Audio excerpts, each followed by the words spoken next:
마태복음 7장 24절로 27절의 이 말씀은 우리가 너무나 우리들에게 익숙하고 또 우리가 너무 잘 알고 있는 이 말씀입니다. 모래 위에 집을 지은 어리석은 사람, 그리고 반석 위에 집을 지은 지혜로운 사람, 성경은 이렇게 두 종류의 사람을 말씀해 주면서 이들이 지은 집에 대한 그 과정에 대해서는 구체적으로 기록이 되지 않았지만은, 그러나 그 집에 대한 결과에 대해서는 아주 구체적으로 이렇게 말씀하고 있는 이 말씀을 보면서 두 종류의 사람이 지은 집이라는 제목으로 우리 이 말씀을 보게 됩니다. 하나님 은혜가 함께 하시기를 축원합니다. 언젠가 신문에 이런 기사가 난 적이 있었습니다. 미국의 전직 대통령들과 한국의 전직 대통령들을 비교해서 우리 한국의 어느 기자가 쓴 글이었는데요.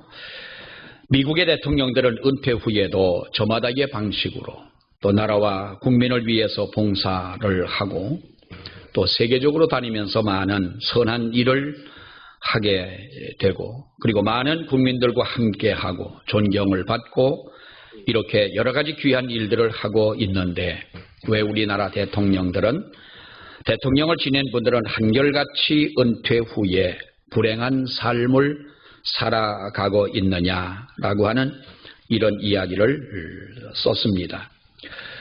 우리도 모두가 존경하는 그런 대통령이 있어주기를 바라고, 또 세계적으로도 귀한 일을 하는 그런 인물이 있기를 바라보지만은, 현실적으로는 우리와 너무나 거리가 먼 이야기처럼 이렇게 생각이 되는 것은 정말 우리들에게 안타까운 일이 아닐 수가 없다고 생각을 합니다. 우리들에게도 그런 날이 오리라고 기대를 해보고, 또 그러한 좋은 어쩌면 이것이 국민들의 수준이라면 우리도 그만큼 수준이 높아지기를 원하고, 또 이것이 대통령들의 어떠한 자격이라면 정말 훌륭한 그런 인물들이 있기를 기대해 보는 것입니다. 그래서 미국의 전직 대통령과 한국의 전직 대통령에 대한 이 비교한 글을 쓴 사람은 이렇게 말합니다. 똑같은 전직 대통령들인데 어떻게 이렇게 차이가 나는 것이냐, 그 근본적인 원인이 뭐냐라고 하는 것을 자기가 무엇이라고 말하지 않고 이렇게 이야기를 합니다.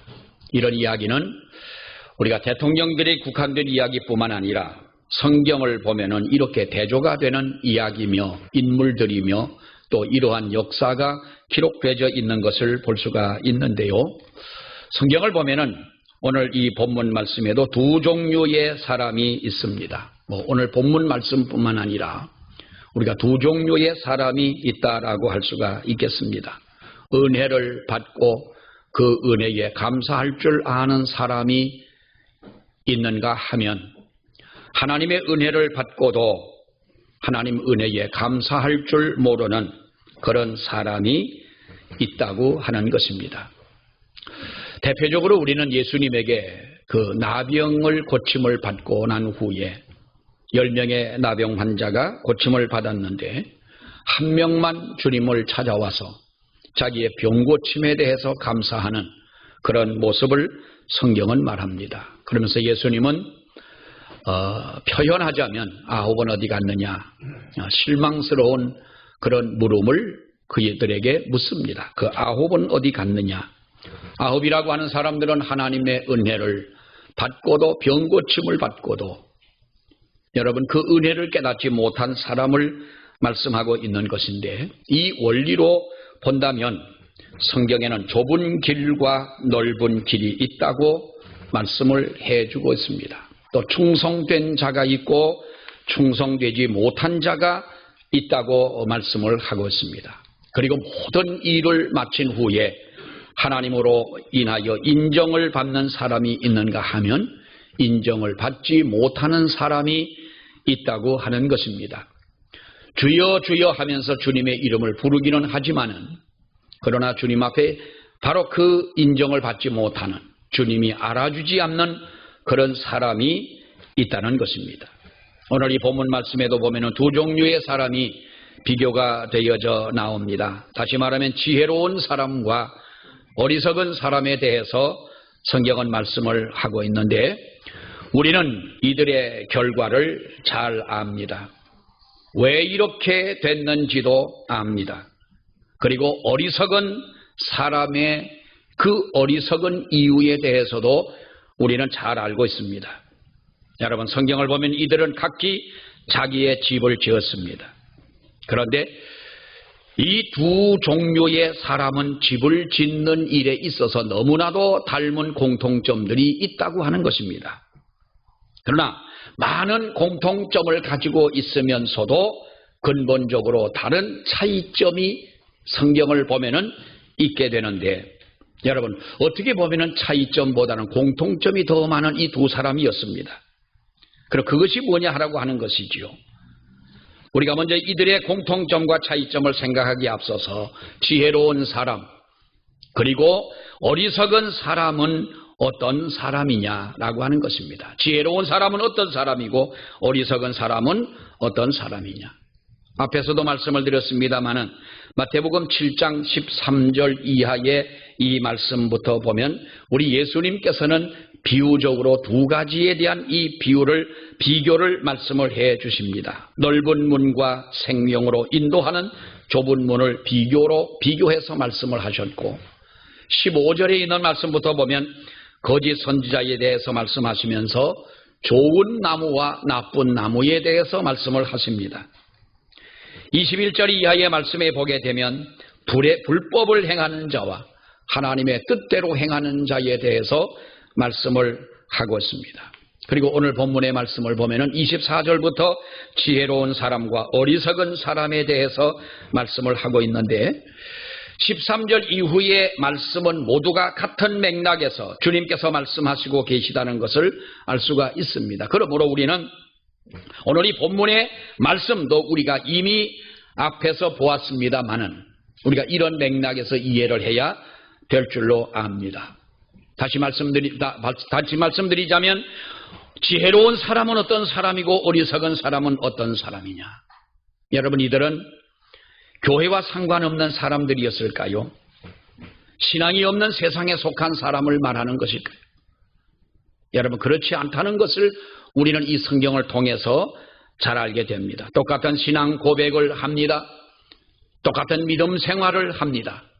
이들은 교회 저 밖에 있는 우리가 흔히 말하는 불신자도 아니고 하나님을 부인하는 이방 사람도 아니라는 것입니다. 어쩌면 이 사람들은 바로 하나님의 나라에 들어가고자 하는 어떻게 보면 하나님의 말씀을 듣고 그 말씀대로 살고자 하는 그 부류의 사람들에게 끼어있는 성도들이라고 할 수가 있는 겁니다. 성경에 보면 그렇게 말합니다. 똑같은 신앙 고백을 하고 주님의 말씀을 지켰다고 하는데 어떤 사람은 하나님의 나라에 들어가고요. 어떤 사람은 천국 입구에서 바로 주님으로부터 거절을 당하는 사람이 있었더라. 우리 그런 이야기를 많이 듣지요. 마찬가지로 오늘 본문 말씀에 의하면 어떤 사람들이 똑같은 집을 지었습니다. 그런데 어떤 사람은 지혜로운 사람이라고 했고 어떤 사람은 어리석은 사람이다라고 이야기를 합니다. 구체적으로 말씀을 드린다. 실제적으로 말씀을 드린다면 똑같은 집을 지었는데 어떤 사람은 천국을 들어가고 어떤 사람은 천국을 들어가지 못하더라 하는 것입니다. 어떤 사람은 하나님 앞에 예수 그리스도 앞에 인정함을 받고 네가 착하고 충성된 종이다. 이렇게 예수님에게 칭찬받는 사람이 있는가 하면 어떤 사람은 그야말로 악하고 게으른 종이라고 하나님 앞에 책망을 받습니다. 사랑하는 여러분, 왜 이런 결과가 생겨질까요?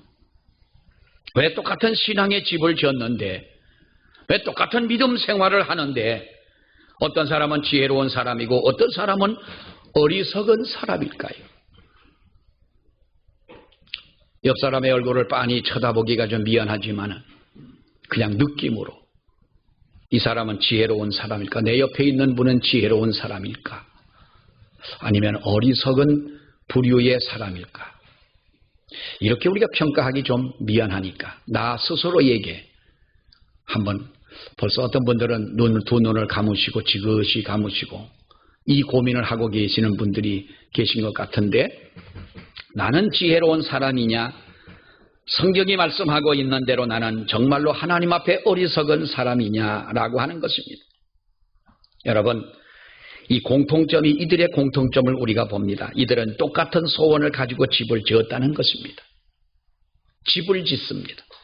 사람들이 집을 짓는 이유가 무엇입니까? 올해 우리 이영규 장로님이 집을 건축을 여러 채 건축을 하시는데요.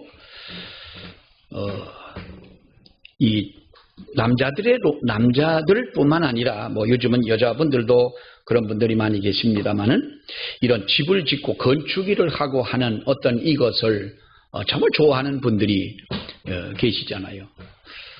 저도 이런 뭘 만들고 뭐 이렇게 하고 하는 걸 참 좋아하기도 하고요. 해보고 싶다라는 생각도 들고, 또 집도 지어보고 싶다라는 아주 좀 너무 과한 생각이긴 합니다만 그런 어떤 꿈도 가져보기도 하고 하는데, 여러분, 사람이 집을 짓는 이유는 무엇이겠습니까? 가족과 함께 평안하고 즐겁고 행복하고, 가족을 정말로 행복하게 해주기 위해서 내가 집을 짓는 것이 아니겠습니까? 미국의 전 대통령이었던 지미 카터 대통령은 헤비타트 운동을 벌이면서 전 세계적으로 다니면서 집을 지어주고 있습니다. 그 고령의 나이에도 불구하고 이 망치를 들고 지붕 위에 올라가서 못을 박으면서 그런 일을 하는데, 기자들이 그에게 묻지 않습니까? 대통령께서 이런 이 힘든 일을 하시는 이유가 뭡니까? 이 헤비타트 운동을 하시는 이유가 뭐냐고 물어봤더니, 어느 골목길을 지나가는데 가족이 함께 모여있는 노숙자를 봤다는 겁니다. 그 추운 겨울에. 어른들은 그나마도 떨면 춥지만은, 물론 추운 거야 아이나 어른 다 춥습니다만은, 그 어린아이의 그 모습을 보면서 집이 없는 사람의 그 아픔과 고통을 나는 잊을 수가 없기 때문에 내가 지은 이 한 채의 집에서 누군가는 행복하게 살지 않겠느냐. 그래서 나는 이 집을 짓는다는 겁니다. 여러분, 요즘에 새로 짓는 집을 가서 보면은 정말 사람이 살기에 아주 편하게 집을 잘 짓습니다. 모든 것이 자동화가 되어지고, 정말 우리가 옛날에 비교한다면 얼마나 여러분 우리가 편안한 생활을 합니까? 그러나 공간이 평안해졌다고 우리의 마음이 평안하냐? 공간이 편리해졌다고 해서 우리가 정말로 행복하고 즐거우냐? 여러분, 그것은 아니죠. 그러나 사람은 집을 지을 때 한결같은 바람을 가지고 집을 짓습니다. 그 집에서 나의 가족들이 함께 편안한 삶을, 행복한 삶을, 하나님이 주시는 이 평안을 가지고 살아가기를 추구하는 그 꿈을 가지고 우리는 집을 짓습니다. 여기에 나오는 지혜로운 사람도, 그리고 어리석은 사람이라고 하나님 앞에 이렇게 부름을 받았던 바로 이 사람도 집을 지을 때에는 아마도 똑같은 소원을 가지고 집을 지었을 것입니다. 여러분, 지혜로운 사람과 어리석은 사람은 전혀 다른 두 세계의 사람을 말하는 것이 아닙니다. 어쩌면 지혜로운 사람은 교회 안에 있고 어리석은 사람은 교회 밖에 있고, 이런 것이 여러분 아니라는 겁니다. 두 사람 다 교회 안에서 어쩌면 신앙생활을 하고 있는, 신앙생활을 출발한 바로 그런 사람들이라는 것이죠. 지혜로운 사람도 어리석은 사람도 자기가 가지고 있는 소원은 같았습니다. 신앙의 집을 짓습니다. 그들은 모두의 평안을 구했습니다. 하나님의 인도를 소원합니다. 하나님께서 우리에게 은혜 주시기를 구합니다. 하나님이 우리에게 복을 주시기를 원하고, 하나님이 우리를 지켜주시기를 구합니다. 죄 용서함을 구하고 죄가 용서된 것을 믿고 싶어 합니다. 어떤 면에서는 도덕적으로도 순결한 삶을 살고 싶은 그러한 마음이 있는 것입니다. 그리고 더 나가서 본다면 하나님의 나라에 들어가고 싶은 마음이 있습니다. 하나님 알지 못하는 사람도 여러분 당신은 죽으면 꼭 지옥 갈 것 같다라고 이야기를 하면 하나님을 안 믿는 사람도 기분 나빠할 것입니다. 하나님을 알지 못하는 사람도 내가 죽어서 이왕이면 좋은 데 가야지 하는 그런 바람을 여러분 가지고 있지 않습니까? 이들은 똑같은 이러한 소원을 가지고 집을 지었다는 것이죠. 자, 또 하나 공통점은 뭡니까? 외부연상으로 볼 때는 똑같은 집을 지었다고 하는 것입니다. 똑같은 집을 지었습니다. 우리는 주위에서 그 외관상으로 볼 때에 이 건축, 이 외면을 볼 때에 똑같이 지어진 집들을 자주 발견을 합니다. 문이나 창틀이나 지붕의 색깔도 다 같은 모양으로 집을 많이 짓습니다. 어쩌면 그 안은 잘 모르지만 벽에 도배한 이 도배지 마지도 벽지 마지도 똑같을 것입니다. 실내 장식도 같습니다. 집을 짓는 재료도 똑같은 재료로 집을 여러분 짓습니다. 외견상으로 볼 때는 정말로 어느 집이 어느 집인지 알 수 없을 만큼 구분이 되지 않을 만큼 이렇게 집을 지읍니다. 집의 크기도 구조도 색깔도 모두가 같다는 것입니다. 어쩌면 본문에 나오는 사람, 이 두 종류의 사람도 외견상으로 볼 때 서로 똑같은 집을 지었습니다. 여기서 머지않은 화전일을 용문을 나가다 보면 여러분 그 많이 집을 지어놓은 그 집을 봅니다. 난 그 집들을 볼 때마다 고민이 하나 생겼어요. 또 건너편에 보면은 또 똑같이 무슨 뭐 벌집처럼 집을 짓는데 만약에 깜깜한 밤에 내 집을 찾아온다면 이 남의 집도 들어갈 수도 있겠다. 충분히. 벽 색깔도 똑같고 지붕 색깔도 똑같고 크기도 똑같고 하다 보면 내 집이 우리 집인지 알지 못할 만큼 너무나도 똑같은 집을 지어놨습니다. 여러분, 어쩌면 우리가 신앙적인 표현을 하자면 두 사람은 똑같이 예배를 드린 사람들이었어요. 똑같이 주님의 이름을 부릅니다. 기도도 합니다. 주여 주여 하며 주님의 이름을 외쳐보기도 합니다. 남들이 헌금할 때에 나도 헌금을 드리고 남들이 봉사할 때에 나도 봉사를 합니다. 남들이 금식한다고 할 때에 나도 금식을 하고 남이 전도할 때에 나도 전도를 해봅니다. 어떤 사람은 그런데 지혜로운 사람으로 또 어떤 사람은 어리석은 사람이라고 하는 도대체 그 이유가 뭐냐는 것입니다. 공통점이 이렇게 있는데 자, 또 하나 보면 이들은 집을 완성을 합니다. 중도에 포기한 사람은 여러분 없습니다. 우리는 길을 가다가 보면은 집을 건축을 하다가 건물을 짓다가 중도에 포기한 채로 그대로 방치한 집들을 많이 보게 됩니다. 또 어떤 집은 다 지어놨습니다만은 관리를 잘못하고 주인이 부도가 나거나 해서 그 잘 지어놓은 집이 그야말로 썩어가는 건물들을 우리가 볼 때는 정말 안타깝습니다. 여러분, 집을 짓는 것이 목적이라면 지금처럼 완전한 시대는 여러분 없을 것입니다. 그러나 집이라는 것이 뭐냐? 집이라고 하는 것이 앞에서 말씀드린 대로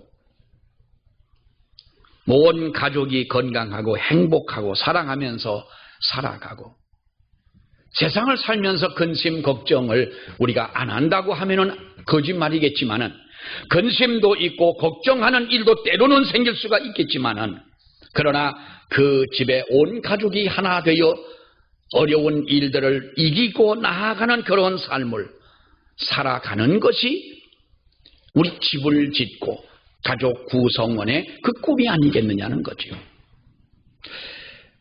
이렇게 우리가 신앙생활을 하다 보면 가끔 믿는 사람들 중에 신앙을 가졌다가 중도에 포기하는 사람들을 많이 보게 됩니다. 과거에는 열심히 믿다가 중도에 믿음을 잃어버리고 세상으로 나가는 사람들이 있습니다. 성경에는 바울과 함께 얼마 동안 다녔던 데마라는 사람을 성경은 소개를 합니다. 사도 바울 초기에 사역 초기에 그는 열심히 사도 바울을 따라다녔습니다만은 얼마 가지 못해 그는 중도에 포기하고 세상으로 가버리고 맙니다. 이런 사람이라면 말할 필요도 없습니다만은 믿음을 포기하고 세상으로 나간 사람이라면 당연히 어리석은 사람이다라고 할 수가 있겠지만은 그런데 이 두 사람은요 신앙도 포기하지 않았다는 겁니다. 나름대로 똑같은 신앙의 집을 마침내 완성을 했습니다. 그런데 어떤 사람은 지혜로운 사람이, 반대로 다른 어떤 사람은 어리석은 사람이냐. 여러분, 우리는 여기서 지혜로운 사람과 어리석은 사람이 많은 부분에 있어서 공통점을 가지고 있지만은 서로가 갈라질 수 없다는 사실, 같아질 수 없다는 사실, 이들이 정말로 동일한 사람으로 취급을 받을 만큼의 이렇게 할 수 없다는 사실을 성경에서 볼 수가 있습니다. 그 근본의 차이가 뭐냐? 두 사람 사이에는 다른 것이 아닙니다. 기초적인 것, 토대의 차이라는 것이지요. 토대가 토대라고 그러면 꼭 북한말 같습니다만은 24절에 있는 말씀에 보게 되면 그러므로 나의 이 말을 듣고 행하는 자는 그 집을 반석 위에 지은 지혜로운 사람이라고 말씀을 했고, 26절의 말씀을 보게 되면 나의 이 말을 듣고 행치 아니하는 자는 그 집을 모래 위에 지은 어리석은 사람 같으리니라고 말씀을 합니다. 여러분, 그렇습니다. 이 두 사람의 근본적 차이는 뭐냐? 바로 토대라고 하는 것입니다. 지혜로운 사람은 기초를 반석에 두었습니다. 그러나 어리석은 사람은 기초를 모래 위에 두었다는 것입니다. 그 차이라는 겁니다. 그렇다면 여기서 바로 우리가 이런 질문을 해볼 수가 있겠죠. 왜 어리석다 한 이 사람은 기초를 모래 위에 두었느냐라는 것입니다. 왜 모래 위에 두었느냐? 모래 위에 집을 짓는 것이 잘못된 것이라는 것을 이 사람도 모를 일은 없을 텐데 왜 그렇게 하였느냐? 그 이유가 어디 있다고 여러분 생각을 합니까? 유명한 로이드 존스 목사님은 이 본문을 가지고 어리석은 사람에 대해서 이렇게 말씀을 합니다. 어리석은 사람의 특징 중에 하나가 급한 성격을 지니고 있는 것인데 자신의 급한 성격 때문에 기초를 모래 위에 세웠다라고 말씀을 합니다. 자기 중심적 사고를 가지고 살아가는 사람, 그리고 어떤 사람의 어떤 교훈도 받아들이지 않는 사람, 이것을 급한 성격이다 이렇게 말합니다만은, 사랑하는 여러분, 똑같은 집을 짓지만은 반석에 기초를 내리는 집과 모래 위에 기초를 내리는 집은 시간적으로 짓는 차이가 있습니다. 모래 위에 짓는 집은 단숨에 지을 수가 있는 것입니다. 그러나 반석에 집을 짓는 것은 단숨에 집을 질 수가 없습니다. 우리는 왜 장충교회가 예배당을 질 때에 그 장충교회를 헐고 털을 팝니다. 조금 파고 내려가 보니 그야말로 단단한 안반이 거기서 나오는 그 바위가 나오는 겁니다. 발파 작업을 해야 되는데 주변에 보면은 그 장충동에 사는 분들이 보통 사람이 사는 것이 아닙니다. 국회의원들도 있고 장관도 있고 거기는 대기업의 회장도 살고 이렇게 사는데 조금만 건축을 하면서 불편을 주게 되면 그야말로 민원이 들어가고 어디 단속이 나오고 해가지고 아주 여간 힘든 것이 아니었습니다. 그러느라고 예를 들자면 1년이면은 질 것이다 라고 했던 그 공사 기간이 2년도 더 가고 3년도 더 가는 것입니다. 근데 그 목사님이 그럽니다. 우리는 태풍이 와도 우리 집은 안 넘어갈 것이다. 왜 그러냐 그랬더니 우리는 그야말로 반석 위에, 그 든든한 반석 위에 우리는 예배당을 지었다. 여러분, 반석 위에 짓는 집은 기초를 내리는 데 있어서 얼마나 수많은 노력과 땀과 수고가 있습니다. 하지만 어리석은 사람은 기초를 내리기 위해서 수고하는 노력을 우습게 생각하는 사람인 것입니다. 어떻게 해서든 똑같은 집을 짓기만 하면 된다라고 하는, 그러면 무엇 때문에 우리가 불필요한 노력을 하겠느냐라고 하는 것이죠. 아파트를 지어서 분양을 하려면 그 아파트와 똑같은 평수의 모델 하우스를 가까운 거리에 사람들이 잘 보는 곳에 모델 하우스를 지어 놓습니다. 저도 어느 용문에 어느 아파트를 지을 때에 오다 보니까 모델하우스가 있어서 어떤 것인가 한 번은 우리도 들어가 봐야 되지 않겠냐 해서 모델하우스를 한번 들어가 봤습니다. 들어가 봤더니 선물도 주고 안내도 잘해주고 속으로 내가 그냥 구경만 왔지 아파트 살 사람도 아닌데 이 사람이 앞에 서가지고 안내를 아주 잘해줍니다. 이 아파트를 내가 분양을 받았을 때 내가 그 모델하우스에 가서 보았던 것과 다르다면 문제가 되는 것이지요. 모델하우스라고 하는 것은 앞으로 분양할 집과 똑같이 집을 짓습니다. 구조며 설계며 심지어 자재까지도 여러분 진짜 내가 들어가 살아야 할 그 집과 차이가 있어서는 안 된다는 것입니다. 그런데 이 모델하우스는 며칠이면 뚝딱거리고 금방 짓습니다. 그러나 실제로 살 아파트는 오랜 시간이 여러분 걸리지 않습니까? 기초를 든든히 하지 않으면 안 됩니다. 재료도 같고 모양도 같습니다. 심지어 가구를 배치하는 그 가구 배치마저도 똑같아야만 된다고 하는 것입니다. 하지만 다른 것이 뭡니까? 한 가지는 기초가 다르다는 거죠. 그리고 모델하우스는 본 건물이 완성이 되어지면 어디로 갔는지 그 다음 날이면은 여러분 모델하우스는 사라지고 마는 거예요. 어쩌면 지금 우리는 모델하우스는 아니지만은 하나님의 본 그 나라를 소망하고 그 나라를 사랑하고 그 나라를 가기 위해 우리는 하나님 앞에 이 소망을 가지고 주님을 따라가지만 그와 똑같은 진정한 우리의 신앙적 모습이 지혜로운 사람으로서의 모습이 우리에게 있어야 되지 않느냐라는 것이죠. 지혜로운 사람과 어리석은 사람의 차이가 이것입니다. 로이드 존스 목사님 말씀을 드렸습니다마는 이 로이드 존스 목사님의 말대로 어리석은 사람은 자신의 급한 성격 때문에 그 집을 짓는 데에만 관심을 둔다는 거예요. 뿐만 아니라 빨리 짓는 데 관심이 있습니다. 그러나 반석 위에 짓는 집이 기초를 다지고 있을 때 모래 위에 집을 짓는 사람은 벌써 이미 완공을 해 놨다는 것입니다. 그런데 여러분 지혜로운 사람과 어리석은 사람이 지은 두 집 사이에는 현저한 차이가 있습니다. 25절의 말씀에 보면 비가 와 보면 압니다. 홍수가 밀려와 보면은 압니다. 태풍이 불어오면 여러분 그 집에 대한 진가를 볼 수가 있다고 하는 것입니다. 어느 집이 무너지겠느냐는 것이지요. 세계에서 가장 튼튼한 건축물에 대해서 이야기를 할 때에 일본 동경에 있는 임페리얼 호텔에 대해서 모두가 이야기를 하지 않는 사람이 없습니다. 이 호텔의 이야기를 빼놓고는 이야기가 되지 않습니다. 이 호텔을 지은 사람은 미국의 건축가인 라이트라고 하는 사람인데요. 이 사람이 이 호텔 공사를 맡게 됩니다. 그래서 호텔을 짓는 데에 기초 공사를 하는 데에 2년이 걸렸습니다. 너무 돈이 많이 들어가고 공사 기간이 너무 오래 가다 보니까 이 일본 측에서 얼마나 이 사람에 대해서 비난을 하는지 모릅니다. 신문에도 나고 방송에도 뉴스까지도 납니다.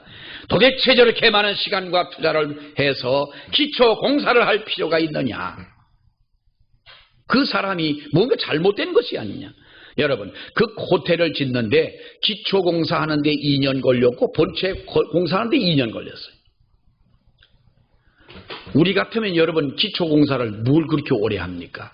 여러분 그런데요. 그 호텔이 완공되고 52년이 지나고 난 후에 52년 후에 일본 대동경 지진이 일어났습니다. 모든 건물이 다 파괴됐지만 임페리얼 호텔은 흔들리기는 했겠지만 떨어진 유리조각 하나 없고 벽돌 한 장 떨어진 것이 없는 그대로 서 있더라는 겁니다. 이후로 라이트라고 하는 이름은 일본 건축계의 신화처럼 존재하는 인물이 된 것입니다. 이 빌딩에 대한 얘기는 기초를 다지는 것이 얼마나 중요하냐라는 것을 볼 수가 있는 것이지요. 사랑하는 여러분, 우리는 신앙의 기초를 어디에다 두고 있느냐 하는 것입니다. 로이드 존스 목사님 이야기를 많이 합니다만 이분이 모래 위에 집을 짓는 사람의 특징을 이렇게 말합니다. 말씀에 귀를 기울이지 않는 사람이라고 했습니다. 이 모래 지혜롭지 못한 사람, 어리석은 사람은 말씀에 귀를 기울이지 아니하는 사람이다. 이 사람은 교회에 나와 말씀을 듣기는 듣습니다. 그러나 그 말씀이 영혼에 어떤 의미를 주고 있는지를 깊이 생각하지 않고 이 말씀을 듣는다는 겁니다. 귀를 온전히 기울여 그 말씀을 들으려 하지 않습니다. 말씀이 잠자는 영혼을 깨우고 내 삶에 있어서 교훈과 책망과 바르게 함과 의로 교육함과 교육하기에 유익함을 깨닫지를 못하고 그저 교회에 나와 말씀이 들리니까 듣고 있다는 것입니다. 말씀이 들려지니까 듣는다. 어쩌면 여러분 슬픈 얘기가 아니겠습니까? 그리고 또 한 가지는 말씀을 자기 편리한 대로만 받아들이는 사람이었다. 성질이 급한 사람이다라고 하는 이 표현에 그는 이렇게 말씀을 합니다. 자기 비유에 용서가 되는 말씀은 받아들이고 거슬리는 것에 대해서는 마음의 문을 닫아버린다는 거예요. 우리 성도들도 보면은 이렇게 말씀에 대해서 그런 경우들이 많이 봅니다. 저 설교는 나를 때리는 설교야. 가끔 목사님들이 때리기도 할 거야. 아마 오죽 성질이 나면 그러겠어요. 목사님은 사람인데. 그러나 많은 설교를 하는 목사님들이 어느 한 사람을 겨냥해서 그 사람 가슴 아프라고 이렇게 때리는 설교를 누가 하겠어요? 어쩌면 그 말씀이 어쩌면 나와 똑같은 입장의 그 말씀일까라고 받아들인다면 은혜가 되는 것이죠. 우리 친구가 옛날에 그런 얘기를 합니다. 어느 교인이 신방을 와달라고 해서 교육전도사 때인데 기도를 하도 많이 하는 친구니까 자기네 집에 와서 기도를 좀 한번 해달라고 그러더래요. 가서 기도를 했대요. 성경을 그 친구는 성격이 그야말로 급한 사람이에요. 성경을 척 피니까 어디가 나오냐 하면 하나님이 야곱이 왜 야복강 나라에서 기도하던 그 성경이 생각이 났겠죠. 그래 그 말씀을 봤대요. 읽고 기도할 때 그랬대요. 하나님께서 야곱의 옆구리를 쳐서 깨닫게 하셨다고 기도를 했더니 집사님이 그렇게 펑펑 울더라는 거예요. 그래서 자기는 영문도 모르고 이제 은혜를 많이 받았나 보다 그랬더니 그 예배 마치고 나서 그러더래요. 아유 전도사님 어쩌면 기도 많이 하시더니 그렇게 영험하시냐고. 내가 지금 옆구리가 아픈 지가 며칠 돼가지고 지금 병원을 가야 되는데 전도사님이 그렇게 기도를 해주시니 하나님이 치신 줄 알고 병원 안 가겠다고 그러더래요.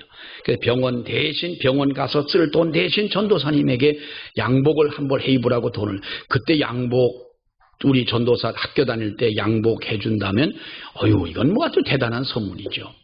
예? 한번 학교 와서 자랑 삼아 그런 이야기를 하는 거예요.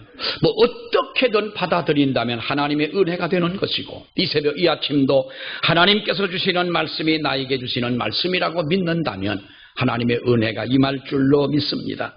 말씀을 듣고도 인격과 생활에 변화가 없는 사람이라는 것이죠. 모래 위에 집을 지을 때 주위에 많은 사람이 여러분 그 사람에 대해서 뭐라고 이야기를 했을까요? 걱정 어린 말을 그에게 건네지 않습니까?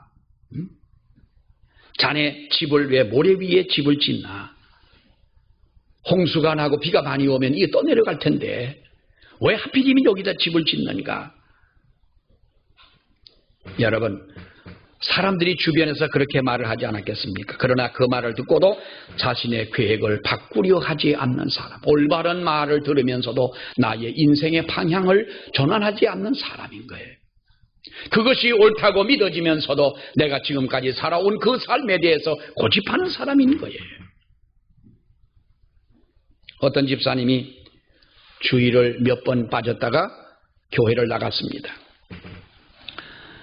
근데 그 구역에 있는 어느 다른 집사가 너무 반가워가지고 쫓아와서 손을 잡고 아이고 집사님 왜 이렇게 교회를 빠졌냐고 며칠 빠졌냐고 하면서 이야기를 하는데 그 하는 말 중에 자기 마음에 상처가 됐어요. 자기보다 못한 사람인데 아니 나를 무슨 교훈하듯이 사람이 주일날 빠질 수도 있지 그렇게 하느냐. 몇 주간 교회에 빠졌다가 교회 한번 나왔다가 자기보다 못한 사람한테 말을 듣고 시험이 들어가지고 가가지고 교회를 안 나오는 거예요. 전도사님이 찾아가서 왜 안 나오냐 그랬더니 그 고백을 하니 지가 뭔데 그러냐는 거예요. 하나님은 지가 뭔데 같은 사람도 쓰시지 않느냐. 어쩌면 그 사람의 입을 통해서 하나님이 하시고자 하는 말씀을 하시지 않았겠느냐 하는 거예요.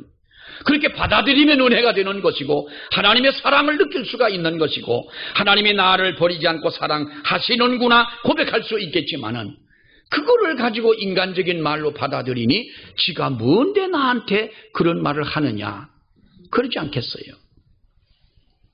하나님은 사랑하는 여러분 어떤 면으로도 우리에게 하나님은 그렇게 말씀해 주시는 줄 압니다.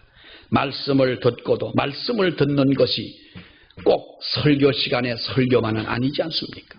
여러분이 집에 성경을 읽는 말씀이나 또는 우리 믿는 성도들의 교제 속에 주고받는 이야기 속에서도 이것이 하나님이 내게 주신 말씀이 아니냐. 나는 목회를 하면서 정말로 안타까운 것은 내가 이 얘기를 몇 번 합니다만 여전도사님이 2번, 3번 신방을 가면 한 번 교회를 나오는 거예요. 그런 교인이 있어요. 그 사람은 교회 잘 안 나와요.